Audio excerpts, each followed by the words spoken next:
बघा आता आज आपण फायनान्शियल अकाउंटिंग या विषयामध्ये आपण लेजरचा पहिला प्रॉब्लेम बघतोय. या अगोदर लेजर बद्दलची थोडक्यात माहिती, लेजर काय असतं याच्याबद्दलची माहिती मागच्या टॉपिक मध्ये आपण बघितली होती. आज आपण पहिला प्रॉब्लेम या भागामध्ये सोडून घेणार आहोत. काय प्रॉब्लेम आहे? Shri Madhav Wagh of Madras started business on 1 April 2001. His transaction for the month of April is given to you. You are requested to post this transaction in ledger account and balance them. प्रत्येकाचे balance काढा. Okay. तर हे आपल्याला transaction इथं दिलेले आहेत journal एंट्रीचे. आता one by one आपण पहिले जर्नल मध्ये याची पोस्टिंग करू. आपण जर्नल शिकलेलो आहोत. थोडस फास्ट पोस्टिंग आपण करू. बरोबर. पहिली एंट्री 1 एप्रिलची, स्टार्टेड बिझनेस विथ कॅश ₹1,00,000. 1,00,000 आणून बिझनेस सुरू केला. बिझनेस मध्ये कॅश आली. बिझनेस कॅपिटल रिसिव्हडच्या एंट्रीमध्ये पहिलं अकाउंट जे येतं ते कॅपिटलचं येतं आणि दुसरं अकाउंट येतं कॅश. बरोबर. कॅश कशात येते? रिअल मध्ये. रिअल अकाउंट सांगतं जे येतं त्याला डेबिट द्या. बिझनेस मध्ये कॅश येते कॅपिटल म्हणून, म्हणून कॅशला काय येणार? डेबिट. कारण की जे येतं त्याला डेबिट आणि कॅपिटलला काय जाणार? क्रेडिट. चला करा एंट्री. डेट टाका. Cash account debit. Cash account debit 1,00,000. Cash account debit 1,00,000 to capital account 1,00,000 to capital account 1,00,000. Narration घ्या. Being capital received. Being capital received.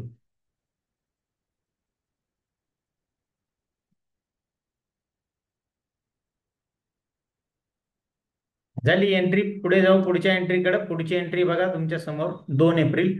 Purchase goods of ₹57,000 from Khanna. आता हे इथं काहीच म्हटलेलं नाहीये आणि पार्टीचं नाव आलं, याचा अर्थ उधारीवर ट्रान्झॅक्शन आहे. आणि क्रेडिट परचेसच्या एंट्रीमध्ये पहिलं अकाउंट येतं परचेसचं आणि दुसरं अकाउंट येतं पार्टीचं. हे ठरलं. परचेस गुड्स आहे. गुड्स ही आपली ऍसेट आहे म्हणून रिअल मध्ये येईल आणि रिअल अकाउंट सांगतं जे येतं त्याला डेबिट द्या, म्हणून परचेस मध्ये माल आपल्याकडे येतो म्हणून परचेसला डेबिट आणि खन्नाला काय येईल मग? क्रेडिट. चल करा एंट्री. तारीख घाला 2 April. Purchase account debit 57,000. Purchase account debit 57,000 to Khanna account 57,000. To Khanna account 57,000. Narration घ्या. Being credit purchases. Being credit purchases.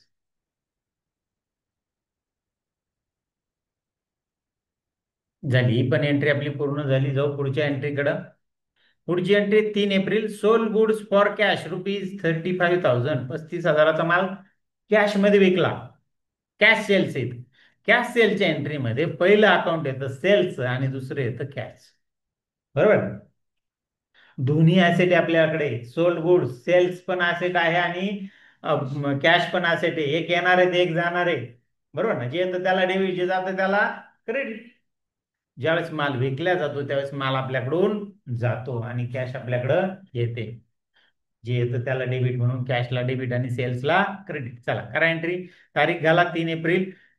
Cash account debit 35,000. Cash account debit 35,000 to sales account 35,000. To sales account 35,000. Narration घ्या. Being cash sales. Being cash cells.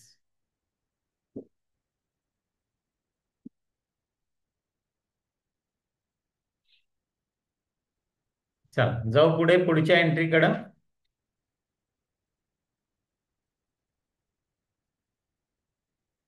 पुढची entry आहे 4 April. बरोबर. 4च का 3 आहे? बर 4 April. Sold goods for Bhat. Sold goods to Bhat ₹45,000. भटला 45,000चा माल विकला. आता कसा विकला? उधारीवर विकला. याच्या अगोदरच कॅश सेल्स. बरोबर आहे का? माल विकला. माल विक्रीच्या आणि क्रेडिट सेलच्या एंट्रीमध्ये पहिलं अकाउंट येतं सेल्सचं आणि दुसरं पार्टीचं. दोन अकाउंट ठरले. बर. Cells goods. गुड्स ही काय आपली ऍसेट आहे. ऍसेट आहे म्हणून रिअल. रिअल अकाउंट सांगतं जे जातं त्याला क्रेडिट द्या. सेल्स मध्ये माल आपल्याकडून जातो म्हणून सेल्सला काय येईल? क्रेडिट. आणि डेबिट कोणाला येईल मग? पार्टीला, भटला. चल करा एंट्री. तारीख घाला 4 April. Bhat account debit Bhat account debit 45,000. Bhat account debit 45,000 to sales account 45,000. To sales account 45,000. Narration घ्या. Being credit sales. Being credit sales. Being credit cells.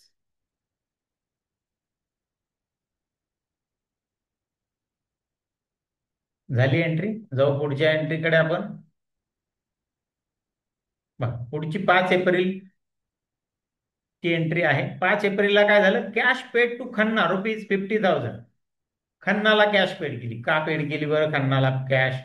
तर त्याच्याकडून आपण माल परचेस केलेला होता 2 एप्रिलला 57,000. पण पूर्ण पैसे पेड केले नाही आपण, फक्त 50च पेड केले, म्हणजे 7,000 देणं बाकी राहिलं. ऑन अकाउंट केला. इथं काय म्हटलं की in full settlement of account नाही, म्हणजे डिस्काउंटचा विषय नाही. तेवढे पैसे राहणार, देणं राहणार. बरोबर. कॅश पेड किंवा रिसिव्हच्या एंट्रीमध्ये आपण बघितलं की 2 अकाउंट ठरलेले, पहिलं कॅश आणि दुसरं पार्टी. याच्या व्यतिरिक्त दुसरे अकाउंट येत नाही. कॅश पेड पेड केली म्हटल्यावर कॅश गेली. कॅश आपली ऍसेट आहे आणि रिअल अकाउंट सांगतं जे जातं त्याला क्रेडिट द्या, म्हणून कॅशला क्रेडिट आणि खन्नाला काय येईल मग? डेबिट. चला करा एंट्री. खन्ना तारीख काय का? 5 April. Khanna account debit 50,000. Khanna account debit 50,000 to cash account 50,000. To cash account 50,000. Narration घ्या. Being cash paid on account.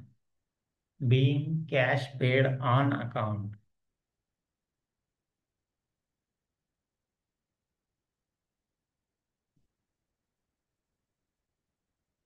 झाली एंट्री आपली पूर्ण झाली. पुढच्या एंट्रीकडे आपण जाऊ. पुढची एंट्री समोर आहे तुमच्या 6 एप्रिल. भट रिटर्न गुड्स वर्थ ₹2,000. भटने 2,000चा माल परत केला. का परत केला बरं? याच्या अगोदरचं ट्रान्झॅक्शन आपल्याला बघावं लागेल. बघा, 4 एप्रिलला आपण भटला माल विकला होता 45,000चा. त्यात काही खराबी असेल, माल क्वालिटी नसेल, म्हणून त्यांनी 2,000चा माल परत केला. लक्षात घ्या. बरोबर. म्हणजे थोडक्यात इथं काय आहे? Sales return. पण काय झालं इथं? Cells return. सेल केलेला माल रिटर्न झाला. मग सेल्स रिटर्नच्या एंट्रीमध्ये पहिलं अकाउंट येतं सेल्स रिटर्नचं आणि दुसरं भट. दुसरं कोणतं येतं? पार्टीचं. बरोबर. Cells goods. गुड्स आहे का नाही? रिटर्न झाला तो. मग गुड्स ही आपली काय? ऍसेट आहे. ऍसेट म्हटल्यावर रिअल. रिअल अकाउंट सांगतं जे येतं त्याला डेबिट द्या. आता माल येतोय का जातोय आपल्याकडून?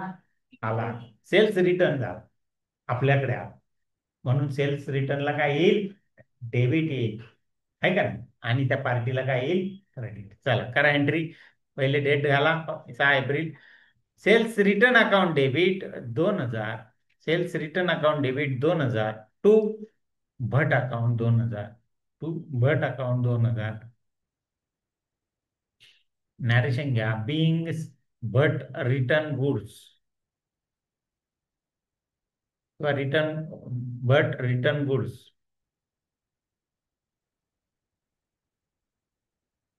किंवा मग गुड्स रिटर्न एवढं म्हणू शकतात तुम्ही नॅरेशन मध्ये, किंवा सेल्स रिटर्न असं पण म्हणू शकतात.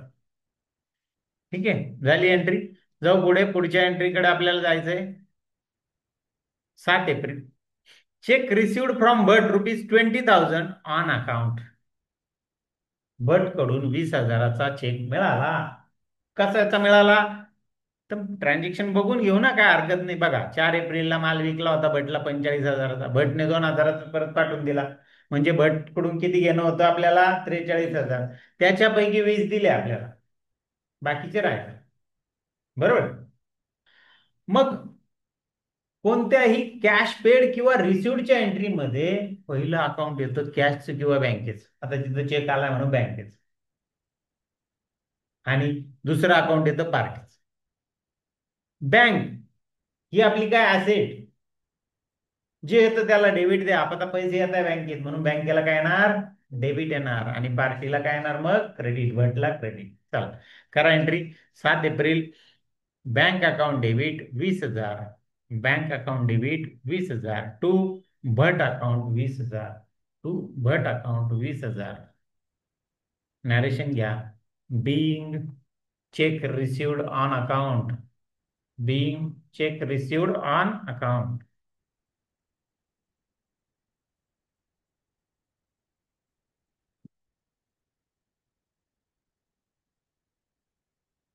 चला जाऊ पुढच्या एंट्रीकडे. पुढची एंट्री आहे तुमच्या समोर 8 एप्रिल. Purchase furniture worth ₹45,000. 45,000चं फर्निचर काय केलं? परचेस केलं. फर्निचर काय? आपली ऍसेट. ऍसेट परचेसच्या एंट्रीमध्ये पहिलं अकाउंट येतं त्या ऍसेट्स. तिथं परचेसचं येणार नाही, लक्षात ठेवा. आणि दुसरं अकाउंट येतं कॅश किंवा बँक. बरोबर आहे का? दोन्ही आपल्या ऍसेट येतात. आलेले दोन्ही अकाउंट, फर्निचर ऍसेट आहे, कॅश पण ऍसेट. एक येणार आहे आपल्याकडे, ते एक जाणार आहे. ज्यावेळेस फर्निचर परचेस करतो त्यावेळेस फर्निचर आपल्याकडं येतं आणि कॅश आपल्याकडून जाते. फर्निचर येतं म्हणून फर्निचरला डेबिट आणि कॅश जाते म्हणून कॅशला क्रेडिट. चला करा एंट्री. डेट घाला 8 April. Furniture account debit 45,000. Furniture account debit 45,000 to cash account 45,000 to cash account 45,000. Narration घ्या. Being furniture purchase. Being furniture purchase.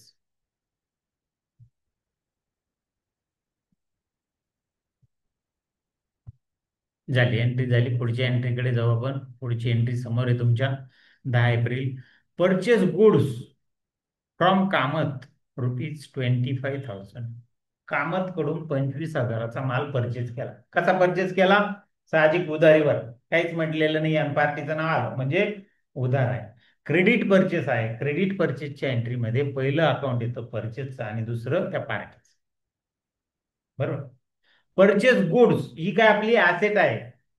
Purchase goods मध्ये माल आपल्याकडे येतो, गुड्स आपल्याकडे येते म्हणून जे येतं त्याला डेबिट, परचेसला डेबिट आणि कामतला काय येणार मग? क्रेडिट. चला करा एंट्री. तारीख टाका. Purchase account debit 25,000. Purchase account debit 25,000 to Kamat account 25,000. To Kamat account 25,000. Narration घ्या. Being credit purchases. Being credit purchases.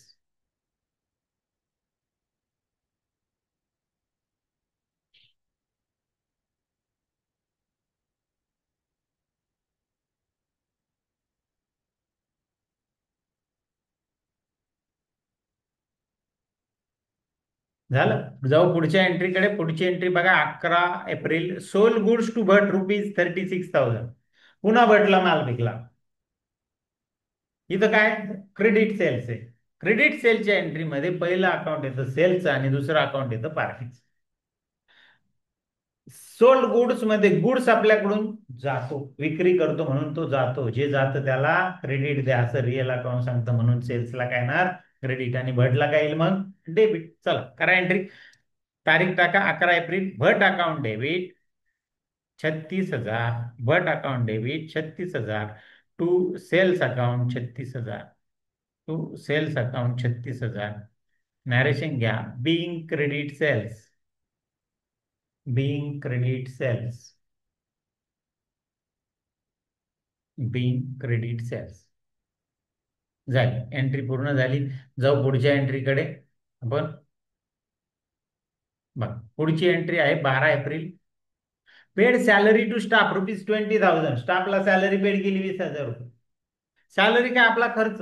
खर्च झाला तर खर्चाच्या एंट्रीमध्ये पहिलं अकाउंट येतं त्या खर्चाचं आणि दुसरं कॅश. दुसरं कोणतं येतं? कॅश. खर्च झाला तर नॉमिनल अकाउंट सांगतं खर्चाला डेबिट द्या म्हणून सॅलरीला काय येईल? डेबिट.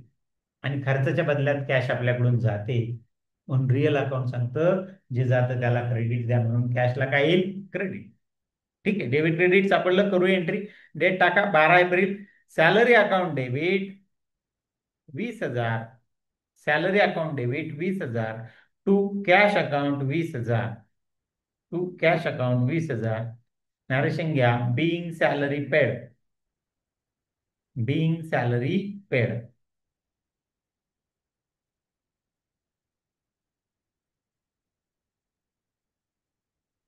झाली एंट्री पूर्ण झाली. पुढच्या एंट्रीकडे जाऊ आपण. पुढची एंट्री आहे 13 April. Purchase goods for cash ₹6,500. 6,500चा माल कॅश मध्ये विकला. आपलं परचेस केला कॅश मध्ये. पण परचेस गुड्स आणि कॅश परचेस आहे. कॅश परचेसच्या एंट्रीमध्ये पहिलं अकाउंट येतं परचेसचं आणि दुसरं अकाउंट येतं कॅश. आहे का? गुड्स परचेस गुडच्या एंट्रीमध्ये माल आपल्याकडे येतो, जे येतं त्याला डेबिट द्या. कोण सांगतं? Real account. म्हणून परचेसला डेबिट. आणि कॅश आपल्याकडून जाते, जे जाते त्याला क्रेडिट द्या. हे पण रिअल अकाउंटच सांगतं, म्हणून कॅशला क्रेडिट. चला करा एंट्री. तारीख घाला 13 April. Purchase account debit 6,500. Purchase account debit 6,500 to cash account 6,500. To cash account 6,500. Narration घ्या. Being cash purchases. Being cash purchases.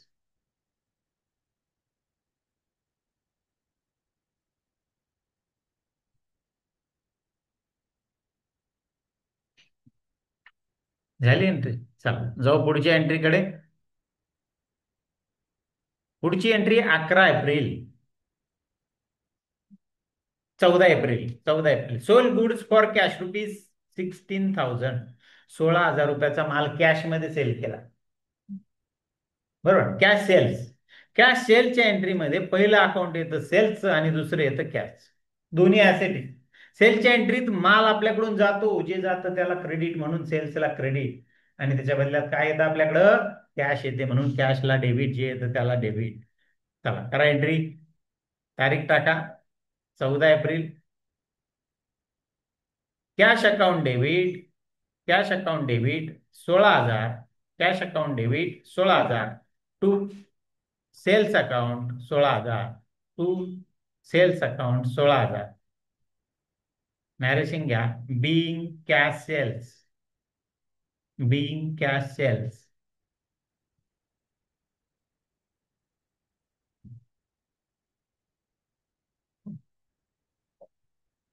Being cash sales झाली. ही पण एंट्री पूर्ण झाली. जाऊ पुढच्या एंट्रीकडे. बघा पुढची एंट्री आहे डायरेक्ट 30 तारखेची. 30 एप्रिल. 30 एप्रिलला काय झालं? चेक रिसिव्ड फ्रॉम भट ₹50,000. भट कडून 50,000चा चेक रिसिव्ड झाला. पैसे आले. कशाच्या बदल्यात आले बरं पैसे? चला बघू. बघा भटच्या अगेन्स्ट 3 एंट्रीज झालेल्या. 4 एप्रिलला माल विकला 45,000. चेक मिळाला भट कडून 7 एप्रिलला 20चा, म्हणजे 25 राहिले. परत माल विकला 36चा, म्हणजे 25 आणि 36 61,000 झाले. आणि त्यापैकी आपल्याला 50चा चेक रिसिव्ड झाला. आहे का? पैसे पेड किंवा रिसिव्डच्या एंट्रीमध्ये दोन अकाउंट आपले ठरलेले आहेत. पहिलं येतं कॅश किंवा बँक आणि दुसरं येतं पार्टी. बरोबर. आता इथं चेकने पैसे आले म्हणून बँक अकाउंट. पैसे आले कुठं आले? बँकेत आले. बँक या रिअल मध्ये येते. रिअल अकाउंट सांगतं, जे येतं त्याला डेबिट द्या. बँकेत पैसे आले म्हणून बँकेला डेबिट आणि पार्टीला काय येणार? क्रेडिट. चला करा entry. 30 April. Bank account debit 50,000. Bank account debit 50,000 to Bhat account 50,000. To Bhat account 50,000. Narration घ्या. Being cheque received on account. इथं ऑन अकाउंट आलाय, बाकीचे पैसे राहिले घ्यायचे. Being cheque received on account. चला झाली एंट्री आपली. आणि ह्या ट्रान्झॅक्शन मधल्या सर्व जर्नल एंट्रीज आपल्या काय झाल्या? पूर्ण झाल्या. बरोबर की? आता वेळ झालेला असल्यामुळे आपण याचं लेजर पोस्टिंग पुढच्या टॉपिकमध्ये, पुढच्या लेक्चर्समध्ये करू. त्यामुळे आज आपण इथं थांबतोय.